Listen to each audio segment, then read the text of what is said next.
The air tasted wrong. Day knew it the moment he stepped off his ship onto the surface of Korath 7. The planet was supposed to be empty, abandoned weeks ago when the Valreth evacuated their colony. But something felt off. The buildings stood silent, their doors hanging open like dead mouths. No birds sang. No wind moved through the streets. Day was a merchant, not a soldier. He traded goods between worlds, always careful, always smart. His ship, the Wandering Star, was small but fast. He came to Korath 7 looking for salvage, things left behind that he could sell. War made many people rich if they were brave enough. Or stupid enough. His crew waited by the ship. 3 others who trusted him with their lives. They watched him walk toward the largest building, a military compound. Day carried a scanner in one hand and a pistol in the other. The scanner beeped softly, searching for valuables. The pistol made him feel safer, even though he knew it would not help much against a Valreth. The Valreth were monsters in the eyes of most humans. 8 feet tall, covered in dark scales, with claws that could tear through metal. They ruled an empire built on conquest. Humans were new to the galaxy, weak and small. Most aliens looked down on them. The Valreth did not even see them as worth conquering yet. Inside the compound, Day found the bodies. Dozens of Valreth soldiers lay where they had fallen, their scales dull in death. Something had killed them all quickly. A weapon maybe, or a disease. He did not want to know. He just wanted to find something valuable and leave. Then he heard it. A sound so small he almost missed it. A whimper. A cry. Day followed the sound down a corridor. His heart beat faster. The crying grew louder. He reached a room marked with Valreth symbols. A nursery. Inside, more bodies. Adult Valreth, probably caretakers. And in the corner, inside a glass medical pod, something moved. A baby. A Valreth baby, no bigger than a human infant. She cried with tiny lungs, her small claws scratching at the glass. The pod had protected her from whatever killed the others. Now she was alone, hungry and afraid. Day stared at her. His mind told him to walk away. This was a Valreth, a predator. Something that would grow up to be dangerous. But his heart saw something else. He saw his own daughter, dead 5 years now from a sickness he could not cure. He saw a child who would die without help. His hands moved before his brain could stop them. He opened the pod. The baby stopped crying and looked at him with large, dark eyes. She made a soft sound, almost like a question. Day picked her up carefully. She was warm and surprisingly light. She grabbed his finger with her tiny, clawed hand. Back at the ship, his crew thought he was crazy. They argued for an hour. Taking a Valreth cub was dangerous. She would grow up to kill them. The Valreth would hunt them if they found out. Other humans would hate them for helping the enemy. Every reason made sense, but Day would not listen. He named her Kira, after an old Earth word meaning light. He fed her, cleaned her, and kept her warm. The first weeks were hard. She cried often and bit him twice, drawing blood. But slowly she learned to trust him. When he spoke softly, she calmed down. When he held her, she fell asleep. Months passed. Kira grew fast, much faster than a human baby. By 6 months, she could walk. By a year, she could run. Her scales darkened and her claws grew sharper. She was already stronger than any human child. But she was also gentle with Day. She learned to control her strength around him. Day taught her to speak. First simple words, food, water, safe, then harder ones, please, thank you. I love you. She learned quickly, her mind sharp and curious. She asked questions about everything. Why is the sky black in space? Where do stars come from? Why do you smile when I hug you? The crew grew to love her too. They showed her how the ship worked. They told her stories. They played games with her. She became part of their family. Sometimes they forgot she was Valreth. She was just Kira, the little girl who laughed at jokes and helped cook dinner. But there were hard moments. When Kira was 5, pirates attacked the Wandering Star. They boarded the ship looking for cargo to steal. Day and his crew fought back, but they were losing. One pirate cornered Day in the cargo bay. He raised his weapon. Kira appeared from nowhere. She moved faster than Day had ever seen. Her claws came out. Her teeth showed. In 3 seconds, the pirate was dead on the floor. Kira stood over him, breathing hard, her eyes wild. Blood covered her hands. She looked at Day. Then she looked at her hands. She started to cry. Not the angry cry of a predator, but the scared cry of a child who did not understand what she had done. Day held her while she sobbed. He told her it was okay. She had protected him. She had done what she needed to do to keep him safe. But he also taught her an important lesson that day. Violence was sometimes necessary, but it should never be easy. Taking a life, even a bad life, should always hurt a little. That pain was what kept you human, or in her case, kept her from becoming a monster. The years went by. Kira grew into a teenager, though she looked like an adult Valreth by human standards. She was 8 feet tall, powerful, and fast. She could lift cargo containers that took 3 men to move. She could see in the dark and hear things from across the ship, but she used her gifts to help, not to hurt. She also asked harder questions. Who were the Valreth? Why did they leave her behind? Did she have family somewhere? Day told her everything he knew. He never lied to her. He explained that the Valreth were conquerors, that they believed strength was all that mattered. He told her that they would probably kill him if they knew he had raised her. Kira was quiet for a long time after that. Then she said something that made Day proud. She said she was glad the Valreth left her, because if they had not, she would never have known what real strength was. Real strength was not hurting others. Real strength was protecting them. Real strength was choosing to be kind when you could choose to be cruel. But when she turned 18, Kira came to Day with tears in her eyes. She said she needed to go. She needed to find her people and understand where she came from. She needed to see if the Valreth could be more than conquerors. Day understood, even though it broke his heart. They stood in the cargo bay where he had first taught her to walk. He hugged her, his arms barely reaching around her shoulders. She bent down and pressed her forehead to his, a Valreth sign of love that he had taught her years ago. He told her to be careful. He told her to remember everything he taught her. He told her that no matter what happened, no matter what she found, she would always be his daughter.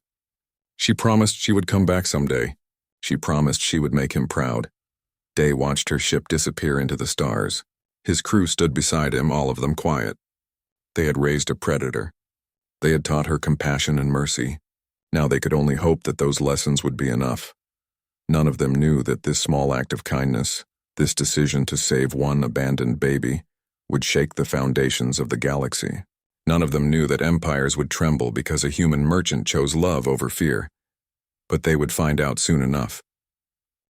Vakros Prime burned red in the evening light. The capital world of the Valreth Dominion was a planet of warriors. Everywhere Kira looked, she saw strength.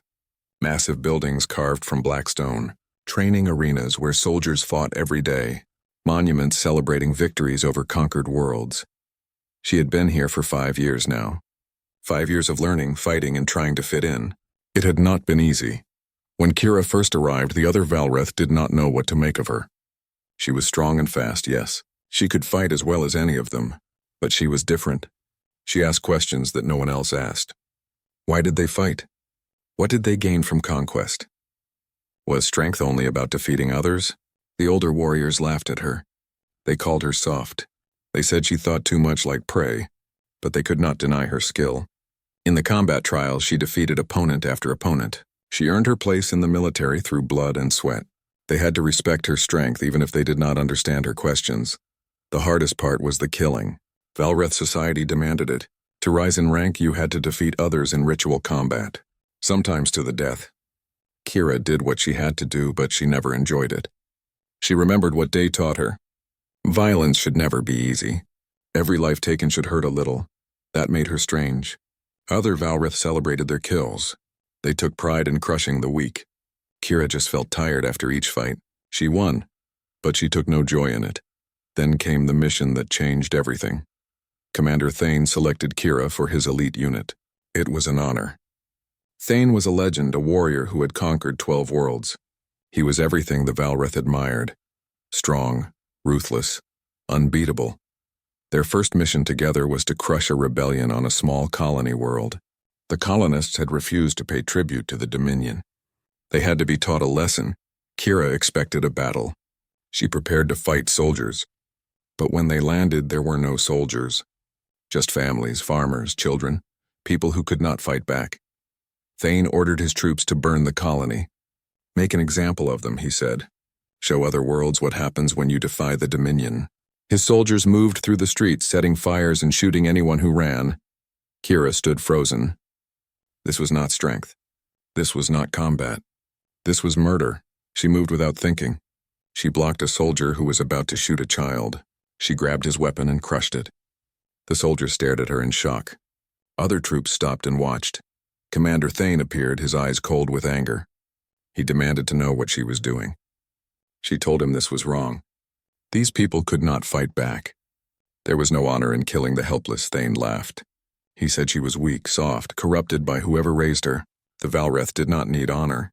They needed fear. Fear kept the Empire strong. Fear kept conquered worlds in line. Kira said no. Fear did not make them strong. It made them monsters. Real strength was protecting those who could not protect themselves. Real strength was choosing mercy when you could choose cruelty. The other soldiers whispered among themselves. No one spoke to Thane like this. No one questioned his orders. Thane's face darkened with rage. He challenged Kira to ritual combat right there. If she won, they would leave the colony alone. If she lost, she would die as a traitor. They fought in the burning streets. Thane was older, more experienced, and filled with fury. He attacked with everything he had. But Kira fought with something he did not understand. She fought with purpose. She fought because someone had to stand up and say this was wrong. The battle lasted an hour. Both of them bled. Both of them hurt. But Kira was faster. She learned from every mistake. She adapted. She used techniques no Valreth would think of, tricks Day had taught her about using an opponent's strength against them. Finally, she had Thane on the ground, her claws at his throat. The other soldiers waited to see what she would do. In Valreth tradition, she should kill him. He challenged her, he lost. Death was the price, but Kira stepped back. She let him live. She said he could have his life, but he had to remember this moment. Remember that mercy was not weakness. Remember that he lived because she chose to let him live. Thane lay there, shocked and humiliated. To the Valreth, mercy from a defeated opponent was a gift. Mercy from a victor was the greatest insult. She had not just beaten him. She had shown everyone watching that his way of thinking was wrong. Word of the fight spread across the Empire. Some Valreth praised Kira for her skill. Others said she was dangerous, that her ideas would destroy their culture. But everyone talked about her. The warrior who showed mercy. The fighter who questioned tradition. A week later, Kira received a summons to the Imperial Palace. Empress Revan wanted to meet her. The Empress was ancient, over 100 years old. She had ruled the Dominion for longer than most Valreth lived. She sat on her throne of black stone and studied Kira with intelligent eyes. She asked Kira about her past. Kira told the truth. She explained how a human found her as a baby and raised her. How he taught her that strength and kindness could exist together. How he showed her that the strong should protect the weak, not destroy them. The Empress listened without interrupting. When Kira finished, the Empress was quiet for a long time. Then she said something surprising. She said she was tired of conquest, tired of war. The Dominion had defeated hundreds of worlds, but they had gained nothing. Just more enemies, more fear, more hate. She asked Kira if there was another way. Could the Valreth be strong without being cruel? Could they rule without destroying? Kira said yes. She believed it was possible. But it would take courage to change. The Empress smiled, a rare thing. She dismissed Kira but told her to be ready. Change was coming, whether the Empire wanted it or not. That night, Kira received a coded message on her personal device. It was from Day. Her heart jumped seeing his name. She had not spoken to him in months. The message was short and urgent. The Dominion scouts had found humanity. They discovered Earth and its colonies. The Senate was meeting to decide what to do about this new species. Many wanted to declare humans a prey species, which meant total war. Day begged her to speak for humanity if she could. He said he was proud of her no matter what happened. Kira felt her blood turn cold. The Valreth were going to attack humanity. They would attack Day, the crew of the Wandering Star, everyone who had shown her love when she had nothing. She tried to speak at the Senate meeting. She told them humans were not weak. They were clever. They were kind. They deserved a chance at peace. But the senators laughed at her. Commander Thane, still angry from his defeat, argued loudly against her.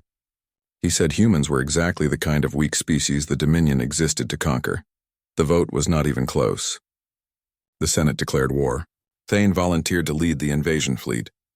The Empress did not stop him. She looked at Kira with sad eyes as if to say she was sorry, but she could not change this. Kira left the Senate chamber knowing what she had to do. She could not stop the war from here, but she could warn humanity. She could fight beside them. She could show them how to survive against impossible odds. She stole a fast military ship that night.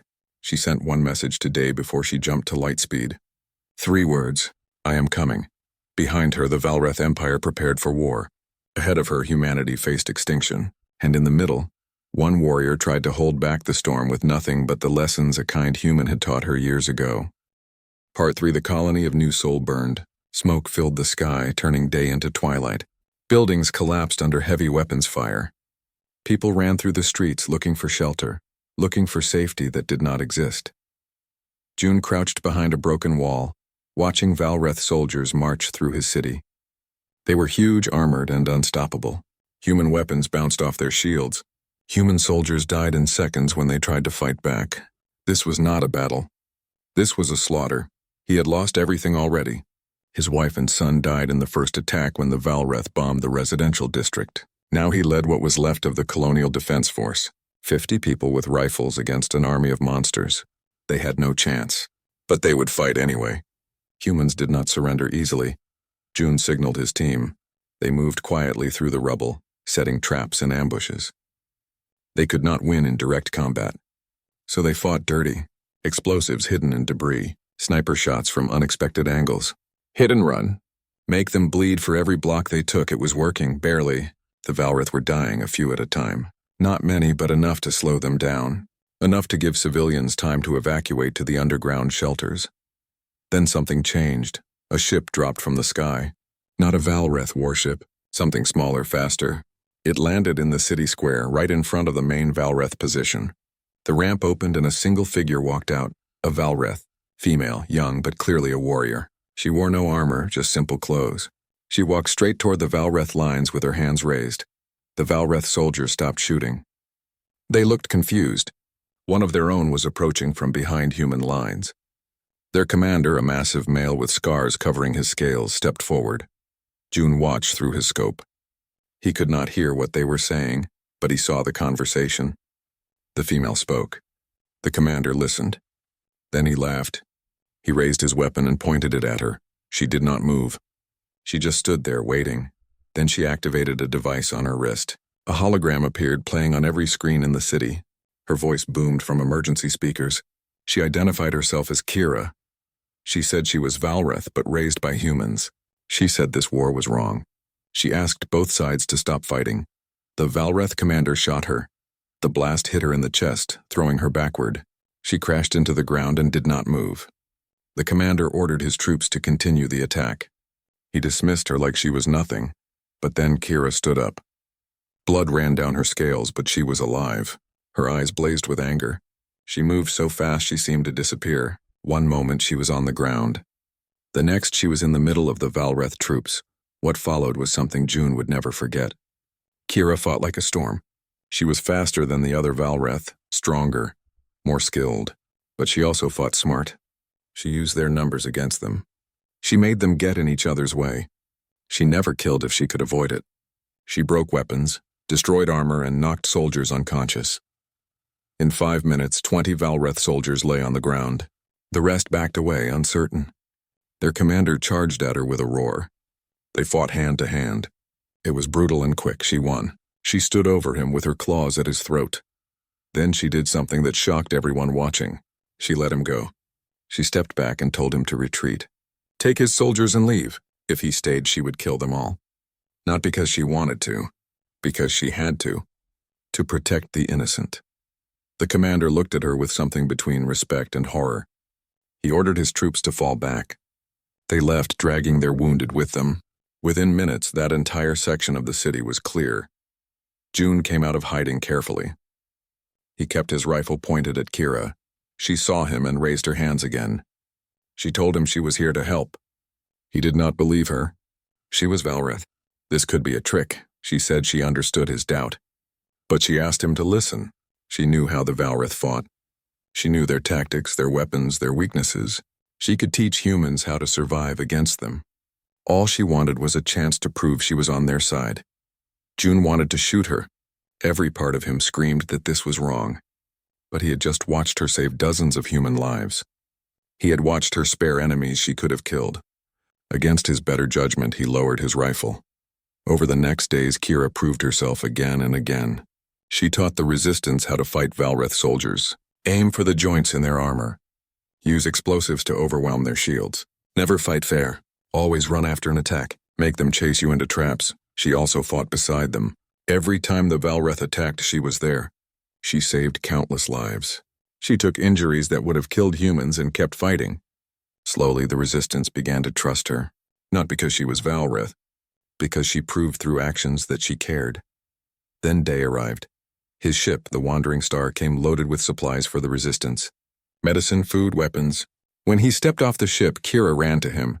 She picked him up in a hug that lifted him off the ground. She cried, something June did not think Valreth could do. Day held her face in his small human hands and told her he was proud. So proud. She was everything he hoped she would become. Strong and kind. Fierce and gentle. A warrior who fought for the right reasons. Watching them, June finally understood. This was not a trick. This was not politics. This was a daughter and a father who loved each other. Species did not matter. Size did not matter. They were family. That night, they received terrible news. Commander Thane had arrived in orbit with his entire fleet. He sent a message to the colony. Surrender in 48 hours or he would deploy a bioweapon. The same kind of weapon that killed all the Valreth on Korath 7. It would sterilize the entire planet. Every human would die. The Resistance leaders argued about what to do. Some wanted to surrender.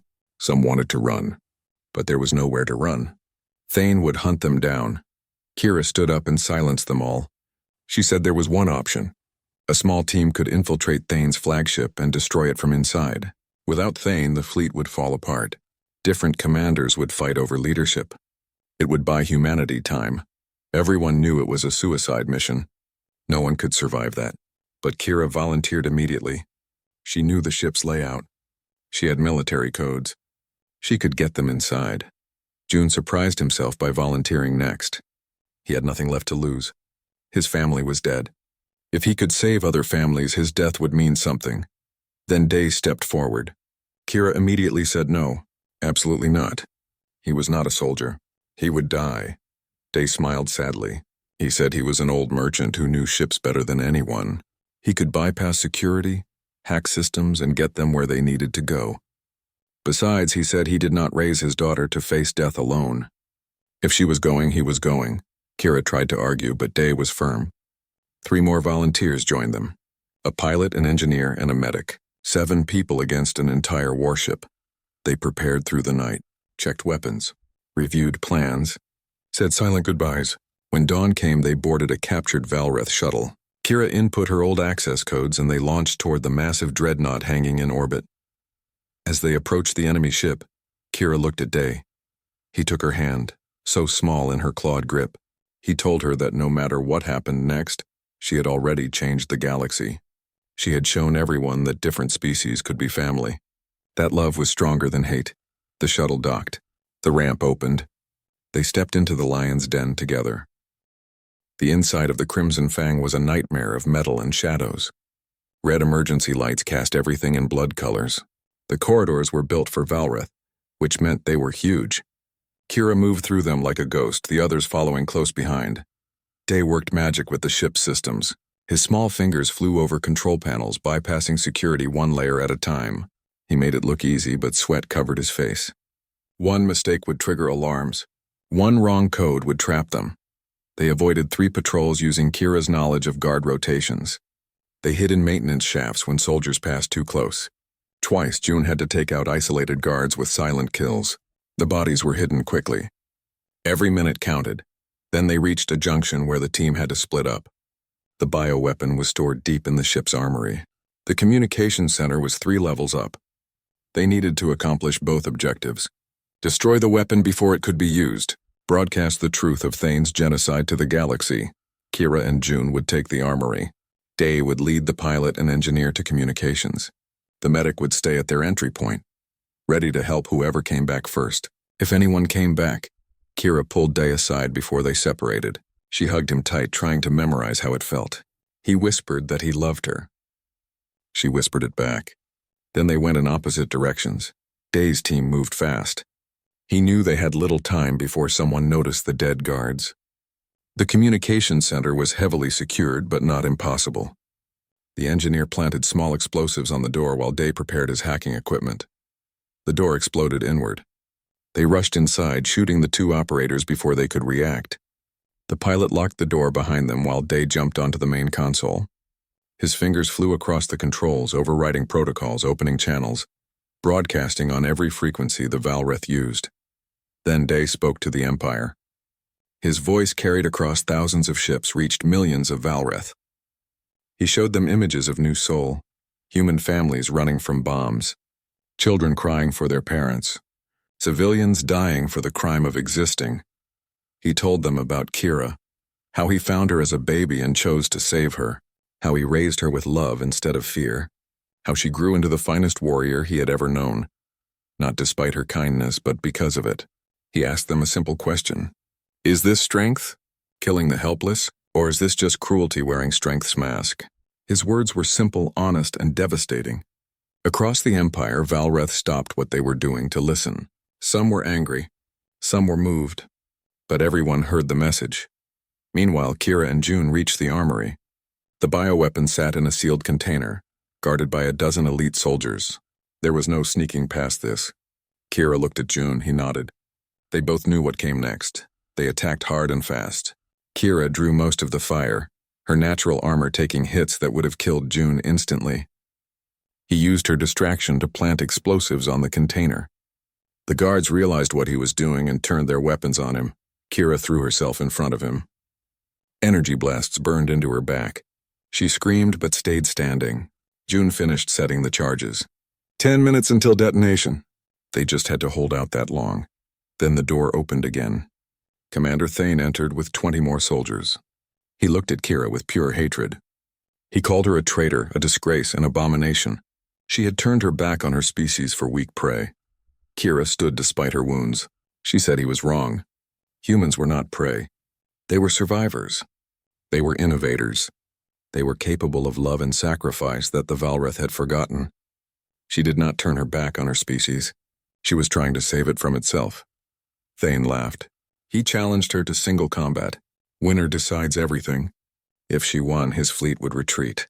If he won, humanity would be wiped out. He swore this on his honor as a warrior. Kira knew it was a trap, but she had no choice. She accepted. They fought in the center of the armory. Thane was fresh and uninjured. Kira was already bleeding from a dozen wounds. But she fought with everything she had. Every lesson Day taught her. Every technique she learned from both species. Every ounce of her will. Thane was brutal and experienced. He knew how to hurt. He broke her arm. He slashed her leg. He was winning slowly, wearing her down, making her suffer. He wanted this to hurt. In the communications center, Day finished his broadcast. But instead of fleeing, he accessed the ship's internal sensors. He watched the fight between Kira and Thane on a screen. His heart broke seeing his daughter losing. Then he saw the timer on the explosives. 8 minutes left. And he understood. If Kira lost, the bioweapon would still explode. But the blast would not be big enough to destroy the ship completely. It would kill everyone in the armory. But Thane's fleet would survive. They would still attack humanity. Day made his choice in seconds. He told the pilot and engineer to run. Get back to the shuttle. Tell everyone what happened here. They argued, but he pulled rank. He ordered them to leave. Then he ran toward the armory. His old legs burned. His lungs screamed. But he pushed himself faster than he had moved in years. He reached the armory door just as Thane landed a massive blow that sent Kira crashing into a wall. She tried to stand but fell. She was finished. Thane raised his weapon to end her. Day ran into the room screaming. Thane turned, confused by the small human charging at him. It was the distraction Kira needed. She swept Thane's legs out from under him. He fell hard, but Day was not attacking Thane. He was running to the explosives, to the timer showing 5 minutes. He grabbed the detonator and looked at Kira. Their eyes met across the room. She understood immediately. She screamed no. She tried to run to him. But her broken leg gave out. Day smiled at her. The same warm smile he gave her when she was a baby, when she learned to walk, when she left to find her people. He mouthed 3 words. I love you. Then he activated the detonator. The explosion tore through the armory and into the ship's core systems. The crimson fangs shook violently. Alarms screamed. Fire spread through multiple decks. June grabbed Kira and dragged her toward the exit. She fought him, screaming for her father, but June was strong enough to pull her away. They made it to the shuttle seconds before the ship's hull breached. The pilot launched them into space as the dreadnought broke apart. Secondary explosions rippled through its length. Thane's flagship, the symbol of Valreth power, died in fire. Inside the shuttle, Kira stopped fighting. She just stared at the burning wreckage. Tears ran down her scaled face. June did not know what to say. What could anyone say? She had lost her father. The man who saved her. The man who taught her everything that mattered. But Day's message was spreading. His broadcast played on every Valreth channel. Ships in Thane's fleet argued over what to do. Some wanted to continue the attack. Others questioned if this war was right. The fleet split into factions, too busy fighting each other to threaten New Sol. Humanity had been saved. But the cost was devastating. When they landed back at the colony, Kira did not speak. She just walked to the wandering star, Day's ship. She sat in the captain's chair where he used to sit. And she cried until she had no tears left. June found her there hours later. He sat beside her in silence for a long time. Finally, he said that Day's sacrifice meant something. It saved millions. It changed the Empire. That was a good death. A worthy death. Kira looked at him with red eyes. She said she knew. But knowing did not make it hurt less. She had lost the only real family she ever had. June put a hand on her shoulder. He said she was wrong. Day was not her only family. Every human who survived because of their mission was family now. Every person who heard Day's message and chose compassion over cruelty was family. Day taught her that family was not blood. It was choice. It was love, and she had so much more love to give. The Imperial Palace on Vakros Prime was in chaos. The death of Commander Thane had split the military into factions. Some demanded immediate revenge against humanity. Others questioned whether the war was worth the cost. The Senate met in emergency session, but no one could agree on anything. Into this chaos walked Kira. She entered the Senate chamber without permission, without an invitation. Guards tried to stop her, but she pushed past them. She walked to the center of the room where all could see her. Her wounds from the battle were still fresh. Her armor was stained with blood, but she stood tall. The senators fell silent. They knew who she was. Everyone in the Empire knew her name now. The traitor who helped humanity.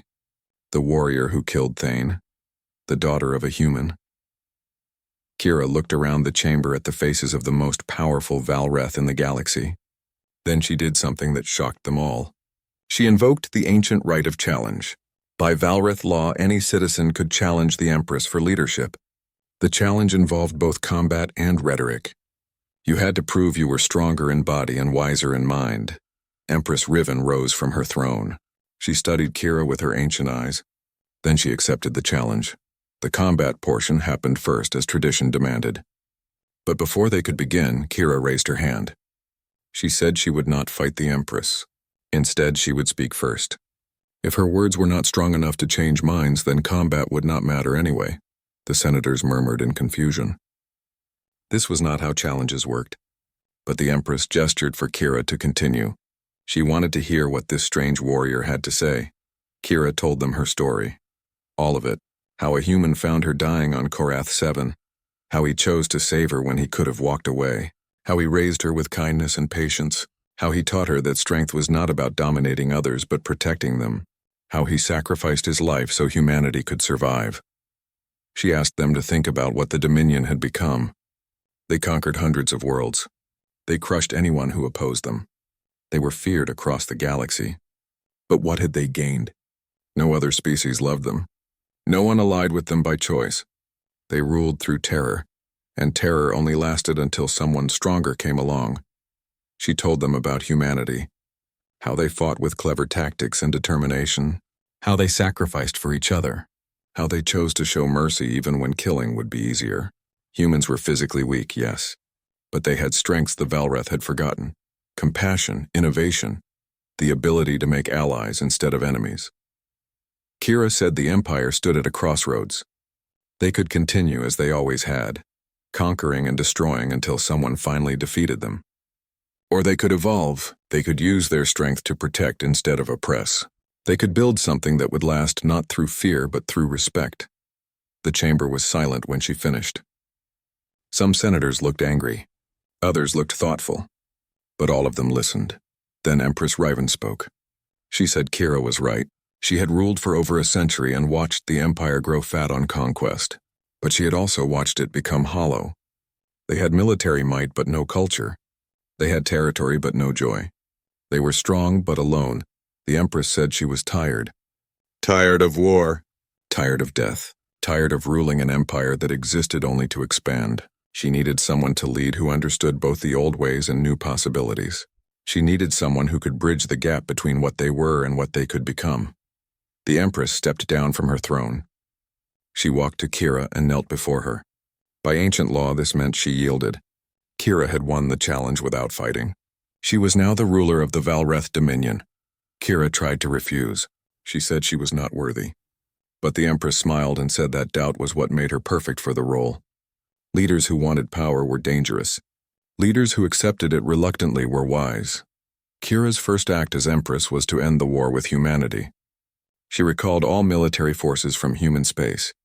She opened diplomatic channels. She proposed something that had never existed in Valreth history, an alliance between equals. The proposal was simple. The Valreth would provide military protection. Humanity would provide innovation, technology, and diplomatic skills. Together, they would be stronger than either could be alone. Ambassador Hana led the human delegation to negotiate the details. She was cautious at first. Trusting the species that tried to exterminate humanity was not easy. But she saw something in Kira that gave her hope. She saw someone who truly believed in building something better. The negotiations took months. There were setbacks and arguments. Some humans wanted nothing to do with the Valreth. Some Valreth still believed in conquest. But slowly, carefully, the alliance took shape. June became the military liaison between the two species. He trained human soldiers in Valreth combat techniques. He taught Valreth warriors about guerrilla tactics and adaptability. He built bridges between people who had been enemies. On New Sol, where the worst fighting had happened, they built a monument. It showed Day holding an infant Kira in his arms. The inscription read, "Compassion is not weakness. It is the strength that changes worlds." Kira visited the monument often. She would sit beneath it and talk to Day as if he could hear her. She told him about the changes in the Empire, about the schools where Valreth and human children learned together, about the joint scientific projects discovering new worlds, about the peace that his sacrifice made possible. One day she returned to the Wandering Star. The ship had been preserved as a museum, but Kira still had access. She sat in Day's cabin and found his personal logs. Hundreds of recordings documenting her childhood. Every milestone, every lesson, every moment of pride and worry. She watched them all through tears. She saw herself as a baby crying in the nursery, as a toddler learning to walk, as a child asking impossible questions, as a teenager preparing to leave. And in every recording, Day's love shone through. In the final log recorded the day she left, Day spoke directly to her. He said he knew she would find this someday. He wanted her to know how proud he was, not just of her strength or skill, but of her character. She had grown into someone who cared about others, someone who fought for the right reasons, someone who chose love over hate. He said that was all any parent could hope for, to raise someone better than themselves, to teach them values that would outlast their own life. He said his only regret was that he would not see what she would build, but he knew it would be beautiful. Kira finished watching and sat in silence for a long time. Then she made a promise to him. She would build the galaxy he believed in, where different species worked together, where strength meant protection, where compassion was valued as much as courage. Years passed. The alliance between humanity and the Valreth became the most powerful force in the galaxy, not through conquest but through cooperation. Other species took notice. Some approached, seeking similar partnerships. The galaxy was changing. Kira established new traditions in the Dominion. Valreth warriors now trained in philosophy and ethics alongside combat. They learned about other cultures. They were taught that true strength included knowing when not to fight. One day, Empress Kira stood before a class of young Valreth cadets. They were learning military history, One asked her a question. Why do they study humans so much? Humans are weak. What can predators learn from prey? Kira smiled. She told them about a man who found a baby predator and chose to save her, about how he taught her that every life had value, about how he showed her that families are built through love, not blood, about how his sacrifice saved billions. She said the greatest lesson her father taught her was simple. There are no prey species. There are only people who choose compassion and people who choose cruelty. Strength is choosing compassion even when cruelty would be easier. The young cadet thought about this, then asked if Empress Kira missed her father. She said every single day, but she also carried him with her in every decision she made. He was not gone. He lived in the empire he helped reshape. After the class, Kira walked to the palace gardens. In the center stood another monument, a small human figure next to a towering Valreth, father and daughter. Different species, same family. She looked up at the sky where the wandering star flew as a symbol of peace, traveling between worlds carrying ambassadors and students. Day's ship now connected the galaxy he had hoped to see. Somewhere in the human colonies, children played together with young Valreth, learning from each other, growing up without the hate that had divided their parents. In universities, mixed species research teams made discoveries neither could achieve alone. In government chambers, humans and Valreth debated policy as equals. The galaxy trembled not from fear, but from transformation. One man had chosen love over fear. One act of compassion had echoed across the stars, and the Empire would never be the same. Kira touched the monument and whispered to her father, "Thank you for everything, for saving me, for teaching me, for showing me what true strength looks like." Then she returned to her duties. An empire did not run itself, and she had promises to keep.